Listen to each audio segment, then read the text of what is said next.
Hello, wrestling fans, and welcome back to another edition of 10 Count. I'm C-Fall, but on today's edition, I am talking to the reigning and defending NWA Women's Champion, Kamille. How are you doing today? I'm good. Just woke up a little bit ago and have some coffee, so I'm feeling pretty good. That's great. I've already downed a whole bunch. I dumped it on my head to get it in my pores. No, I'm just kidding. I didn't do that. There you go. Whatever it takes. That'd probably burn a little bit.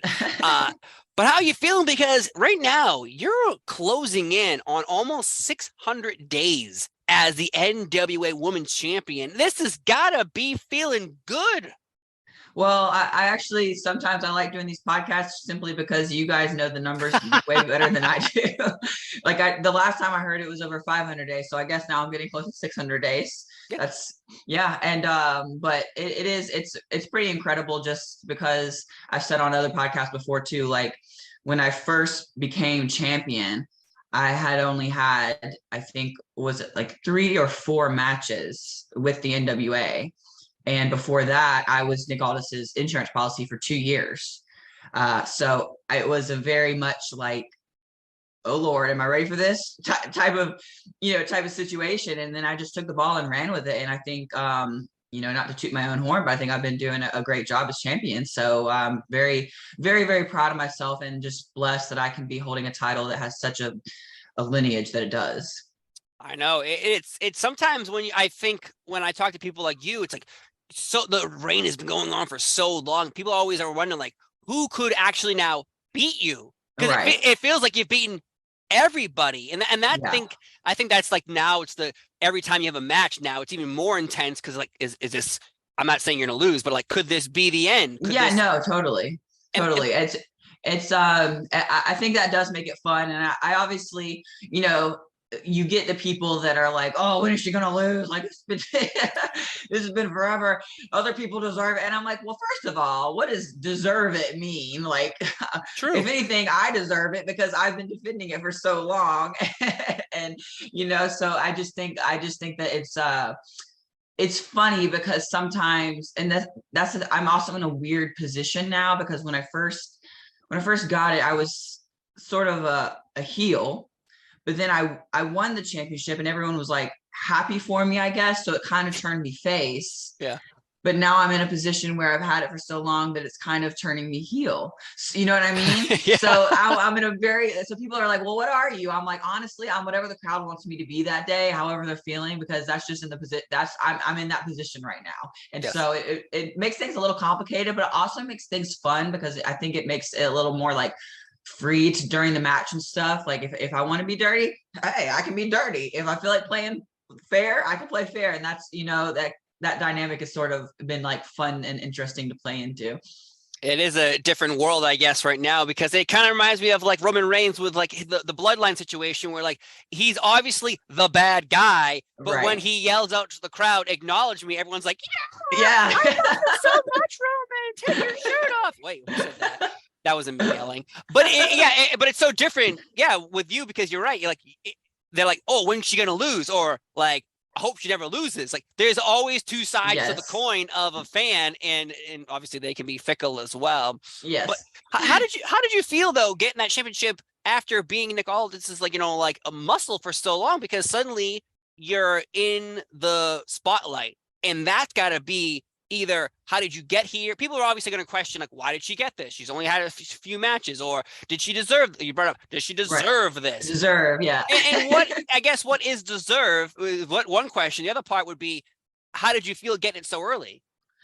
Yeah, so I mean, I guess people did think that I deserved it because I remember we obviously do tapings at NWA, so like we had our pay-per-view and we had tapings, and so when I came out the next day at tapings, everyone was chanting like, "You deserve it," and I was just like. I was kind of in the city. I was like, do I don't know. I don't know.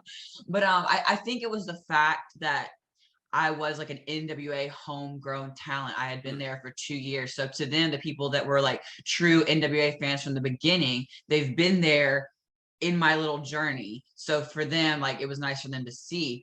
But just like on a wrestling level, I was extremely nervous. I mean, because I was going from the matches I had, the few matches that I had were like, what, 5-minute squash matches. And so to go from that to realizing, okay, now I'm going to have championship matches every time, like put on a banger every single time. Am I ready for this? I don't know, and but I will say, like, people ask me like, what's one of your favorite matches, blah blah blah, and I'll always say me and Layla Hirsch at Empower, because that was my first title defense after I got it from Serena Deeb. And I was obviously so nervous because my first title defense and like in front of a big crowd there, and they're expecting a lot.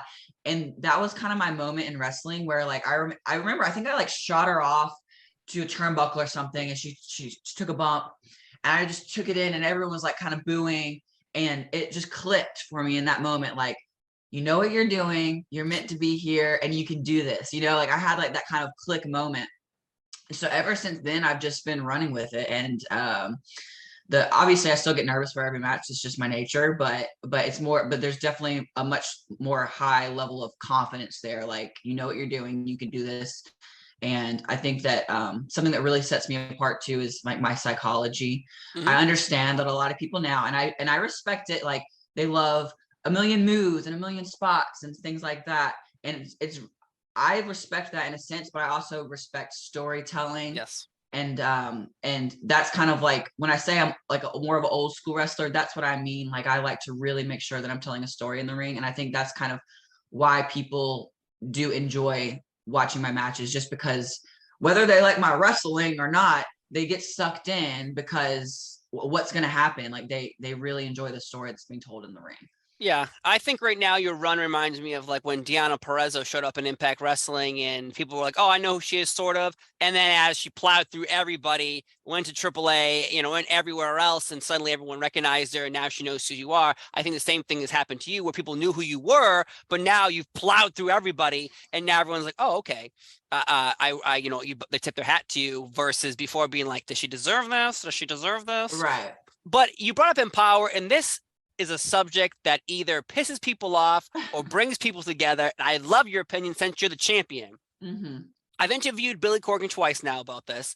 And every time we talk, we joke about how what's going to happen when he says something, people are going to be angry. And I asked him, could there be another Empower? Could there be a second one? And he told me he feels like there isn't enough pay-per-view quality talent to pull off another one, because before there was individuals from other companies and he had to put down the bill. It was a lot of money. Mm-hmm. What do you think if NWA themselves, with just the talent you have now, could you pull off a pay-per-view quality Empower pay-per-view? With just the NWA talent that we have now, Yes. I do think that we could pull it off, but I think that the special thing about Empower was the fact that it brought together ladies from all walks of wrestling, from whether that be AEW, Impact, AAA. So that's the thing that I think that was interesting about it. I think Billy already mentioned, like, he doesn't have a working relationship with AEW right now. Yep. So that would kind of be off the table, but I don't think that's a big deal. I think we could still pull it off in a great way. But the thing that I think kind of gets blown out of proportion a bit is, does it have to be every year? You know what I mean? Like, we didn't say that it's never going to happen again. I think that it definitely will happen again. It's just a fact of when. And to me, if you wait a little bit longer, it makes it even more special the next time that you have it. To me, if you start making it like an every year type of thing, it's to be expected, and then like the specialness kind of goes away. For instance, WWE, they had the Mae Young. When's the last time they had a Mae Young? But people aren't going crazy about that.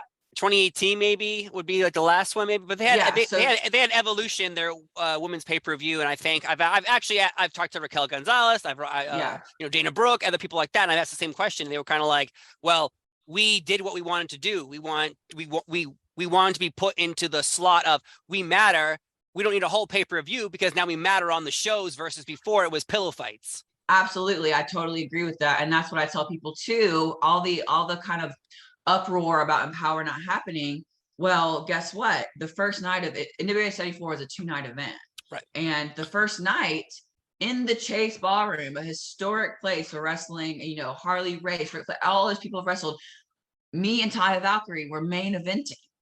but no one was talking about that because everyone was talking about, oh, Empower's not happening. But I was like, yeah, but you have two women that are main eventing the first night of the show. Like, why aren't people talking about that? And so while I do understand, I think what people got the most upset about was the fact that Billy said there's not enough pay-per-view quality talent out there. And I can see why people got upset about that, because these people, they watch all sorts of wrestling, like little indie shows, big indie shows, everything. So they see like their favorite wrestlers and they know.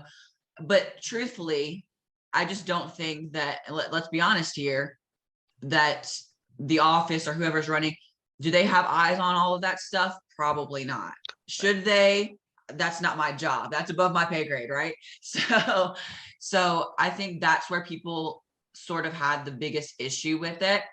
But now that it's been more put to like the mainstream and people are talking about it more, I think it's a good thing, because now they're sort of forced to be looking at all these places and new indie talent to give them a chance. So I do think that there's an ability for maybe this upcoming 2023, something big to happen, and for some of these girls that have never got an opportunity to get an opportunity. I'm very happy that I'm able to talk to you about this, because every time I talk to someone, it's with a man. You know, Billy Corgan, Trevor Murdoch. I've talked to them both about this twice. And obviously they always get the backlash because of the reaction, because I guess it's because they're a man talking about how women aren't good in the ring, pay-per-view quality women, that is. But you, champion of that company, sharing your thoughts on this, I think is going to bring more light to it. Maybe people won't go so crazy about your reaction because you're the champion and you are a woman. So it's like, hello, maybe people will understand that it's not like you can just drop down all this blank checks and hopefully, because it's a business, wrestling business. If Billy can't make his money back, why is he doing it? Yeah. And like, I just think that, you know, some of the stuff I've read are now people are saying like, well, Billy Corgan doesn't respect women's wrestling, or NWA hates women's wrestling.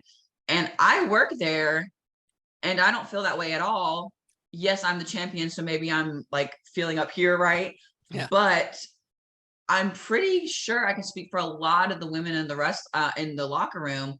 We're all very happy, and it's a great locker room, and it's like it's just, we're like, it's all super cool and all happy, and we're all just having a good time. And like, we all kind of pride ourselves in being like, we're gonna beat the boys tonight, we're gonna, you know what I'm saying, and like we're gonna have the best matches. And like Pat Kenny, for instance, he'll always come back and be like, you girls are killing the boys tonight. Like, it's so, there's that sort of like competitiveness, but it's a fun competitiveness, and I really enjoy that. And I think that I just don't like that narrative that the NWA doesn't like women's wrestling at all, because I think that me and a lot of other girls that work there, first of all, it's a platform for us to work, and we're very grateful for that. And I mean, we're all having a good time. And if you watch the NWA women's division, I'm pretty sure anybody that watches it will say like, we're killing it right now. Like, it's hard hitting, fun matches that make sense. And I just wouldn't read the headlines of stuff and take that for what the headline says. If you know what I'm saying? Yep. No, I said to Billy, I go, Billy, we just talked for 20 minutes about Empower. Someone's going to take two sentences that you said and plop them up top on the headline and not listen or read or watch everything you said. And like, he didn't say anything bad about women's wrestling. But like you just said, someone's going to just take what they want to, you know, get some clicks. And I get it. It's these websites have their business too. They need to get their ads and clicks and all that stuff. I get it. I 100% get it. But the controversy surrounding women's wrestling is interesting, because recently on SmackDown a few weeks ago now, Sarah Logan returned. And Sarah Logan she was not there for a while. She got laid off. She came back. Now she's with the Viking Raiders. And instantly, Max the Impaler is trending. And I'm like, that's weird. Let's go. Oh my. You put Sarah Logan and Max side by side. They look very similar.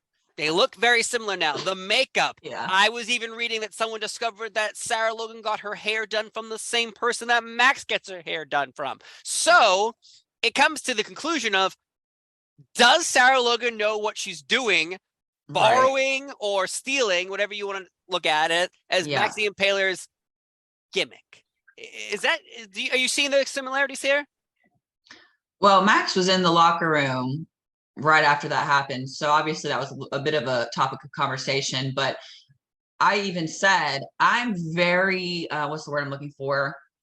Let's just say slow. I'm very slow to think that someone would outright steal a gimmick from someone else. I think that people get inspiration maybe from other people, but at the end of the day, they do say that imitation is the highest form of flattery, or whatever that cliche quote is. But although it can be flattering, like, oh, you like my look, you like that, it's unfortunate in a sense that once things are done on the main roster of WWE, they're now the WWE's, right? It's now their thing because they are the highest of high, and like that's what everyone watches. So it's kind of hard when you're trying to make a name for yourself or get like your gimmick over and you're not yet on that main. Because the thing is too, like even with names, for instance, or nicknames or monikers, people will be like, well, why don't you trademark it? Well, not everyone has the means or resources, when, you know what I'm saying, when they're on a certain level to be able to do that type of stuff. And it can be unfortunate. Do I think that she outright like stole Max's look? No, I cannot say that. You know what I mean? But as an independent talent, it can definitely be a bit frustrating to see someone kind of do your thing. So I don't know. That's really all I have to say about that. I don't think that she stole her thing on purpose. I just think that it's a bit unfortunate that it's so similar. But the light in all of this is it did get Max trending. And so now a lot more people that maybe didn't know about Max now know about Max. So if you can look at a positive there, then that's possibly a positive. Yeah. Because I looked into it deeper, because I went in further, and people were showing like video games in 2017 of this Viking video game, and then 2018 Max has the look. Obviously we're in 2022 now, so Sarah Logan has this look. So people are just like, oh, did Max get inspired by this? Is Max from, Logan's Run? Is Sarah Logan just a Viking? Like similar looks, maybe. I don't know. That'd be like saying all luchadors who wear masks are Rey Mysterio, that, or Mil Mascaras, because like obviously Rey Mysterio wasn't the first person to wear a mask, and neither was Mil Mascaras or things like that.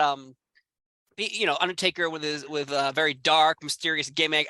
So anyone who ever has a dark, mysterious gimmick after him is a ripoff of the Undertaker. Like that's where I think comparisons start coming into. But I'm not here to judge. All I know is I thought that was interesting that Max was trending instantly, and I'm like, oh, this does not look good. This does not look good. I interviewed Natalia Markova, and she at the time, or still does, use it, badass with a great ass. Carmella one day on Raw starts calling herself that, and instantly Markova starts trending, and you're like, is there a pattern, or am I just, is this just so common that like eventually you will stumble upon same things because you're all wrestlers, you're all kind of thinking the same way? But hey, I mean, there's lines. Like if someone came out with like similar gear as me, I'd be like, okay, well, it's gear. There's only but so much gear that can be made. But if all of a sudden someone started using like the Brick House moniker, then I'd be like, what? Yeah. That's when I would have a little bit of a problem with it. And I think too, it's because wrestling, although there's lots of people in it, it's still a very small world. So someone knows someone that knows someone that knows what you're doing and has heard of you, So that's where it's just like, people can't really get away with saying these days, like, especially with social media, that, oh, I didn't know that, or I haven't heard of that. Yeah. Right. It's not like the Andre the Giant days where he goes from town to town, and there's also Haystack Calhoun, and there's also Big John Studd. There's big men pretending to be that person or a version of that person in each town. This is completely different. We have social media, we have YouTube, we have everything in cell phone on, it's with the camera. Boop.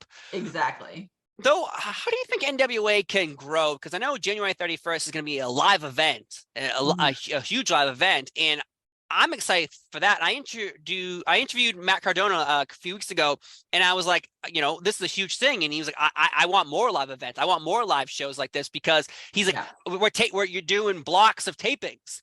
So he's taping something in April, then it airs in October. And suddenly he's like, I don't remember even doing that. But but he told me NWA office is very good about sending graphics and sending in what you should say about what just happened. So do you think NWA going live is a better opportunity to grow your audience versus doing power tapings? I definitely think that going live is a great way to get, some new eyes on the product, just because you got to think not everyone is a hardcore fan that is going to watch Power, whether it be on Fight on Tuesdays or YouTube on Fridays. They're just not going to. But people on a Friday, Saturday night or whatever don't have anything to do, and they kind of just enjoy wrestling a little bit and see that there's live wrestling in their town, they're going to go check it out.